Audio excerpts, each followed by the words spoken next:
At a session last week, we did a highly structured exercise. Everyone had 1 minute to talk about a thing. And it was great. It was a lovely session. But at the end of it, one of the facilitators who was there, because it was a train the trainer for facilitators, she said, that would be a change to my facilitation. I never call people out, point at them and say, you must talk about this for a minute. That's just not the kind of facilitation I do.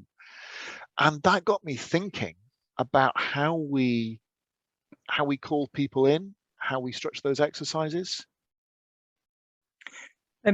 Okay, my first reaction when I think of my own facilitation approach, I would totally do that.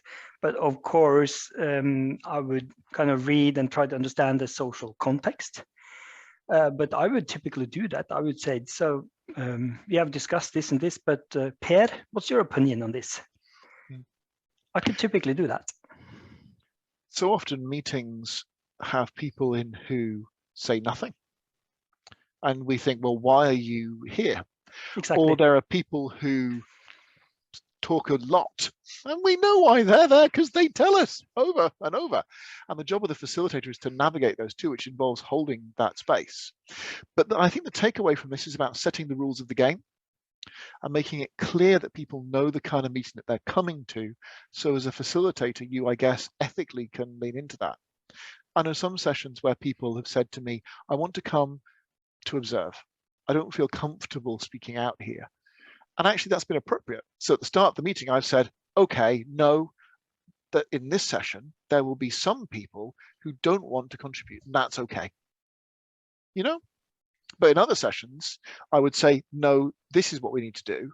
There are going to be some goals. Everyone's going to be speaking. I guess it depends on the goal, the purpose of that session, Svein. I agree. It depends on the goal.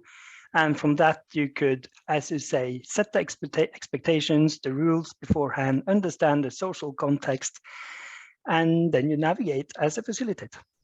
And navigate using those interpersonal skills and abilities. My favorite is the Hugh Grant from Four Weddings approach. You'd have to find your own.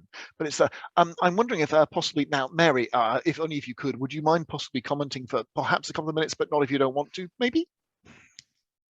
But maybe maybe I should stop doing that.